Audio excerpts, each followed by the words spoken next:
Ah, what a beautiful weather. Look at the view. Wait, what the heck? Why does he look like that? He looks like a banana or maybe a professional twerker?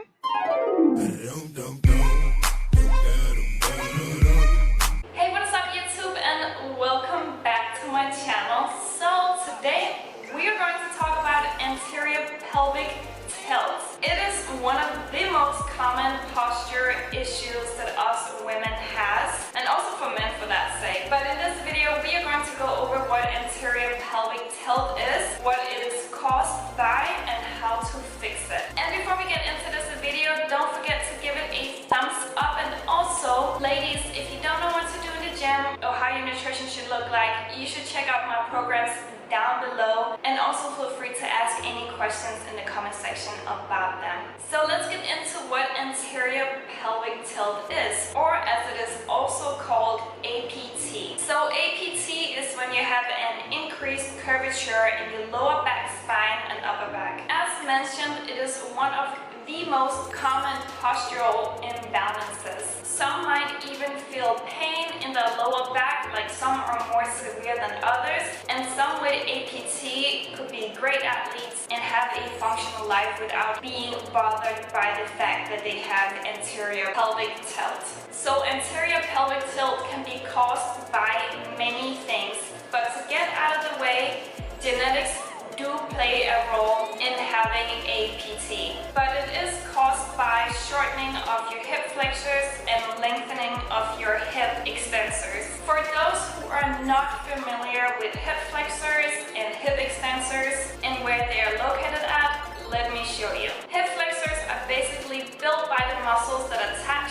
the thigh bone to the pelvis and lower back. Those three muscles is the psoas minor and major, and another called iliacus. I will insert a picture so you can really see which one of those are and where they are located at. And for hip extensors, those are built up by four main muscles, which is gluteus maximus and the hamstrings. And notice how I say hamstrings, not just hamstring. It is not just because there is two of them.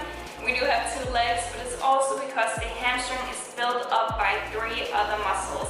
And those three muscles are semitendinosus and semimembranosus and bicep femoris. I will insert a picture here as well so you can see how the hamstring is really built up and what is responsible for the hip extensors. So as you can see, if the hip flexors are tight, which causes the hip extensors to lengthening, the hip flexors will pull front of the pelvis down, and the lower back extensors will pull rear of pelvis up. So that means that the lumbar spine will raise and create that, in some cases, nice arch, but in other cases, really uncomfortable pain and dysfunction when you are doing movements. Anterior pelvic tilt can also be caused by weak abs and obliques, excessive sitting, plus lack of strengthening and stretching exercises can also contribute to that. So here is the big question. So how do you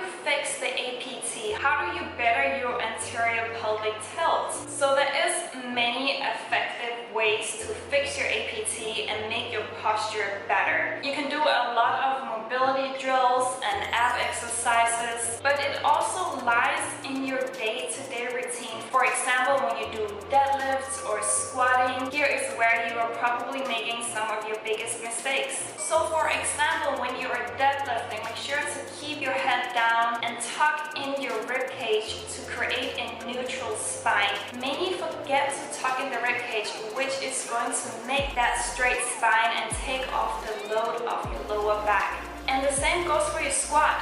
Watch your neck, make sure you keep your head looking slightly forward down instead of looking up, and tuck your rib cage as you're going down to make sure to keep that neutral spine even when you squat.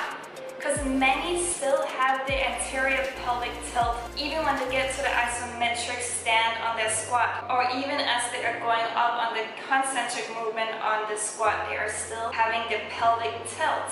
And that type of form can lead to even worse injuries than just having a slight lower back pain, and you don't want that. So make sure to tuck in your rib cage even on exercises like hip thrust. Take the load off your lower back the rib cage to remove any discomfort to your spine. Foam rolling also helps, especially if you are bracing while you are foam rolling. So make sure to brace your abs, keep your abs nice and tight when you're foam rolling your legs, your glutes, your inner thighs or whatnot. By bracing and tucking in your pelvic and tucking in your rib cage, you are automatically working on a better posture just by foam rolling. Also, let me demonstrate some of my favorite exercises to help fix your APT or just make it better.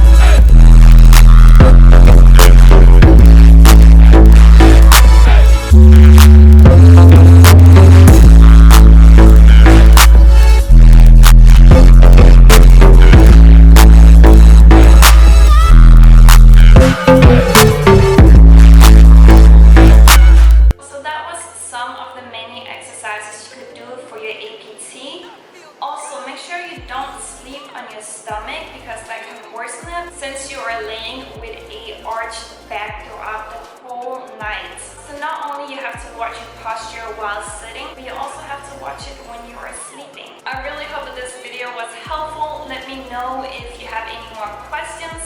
I try to cover it as much as I could. And also, I don't know if you noticed, but it is so hot right now in New York City, so I'm just standing here sweating for you guys.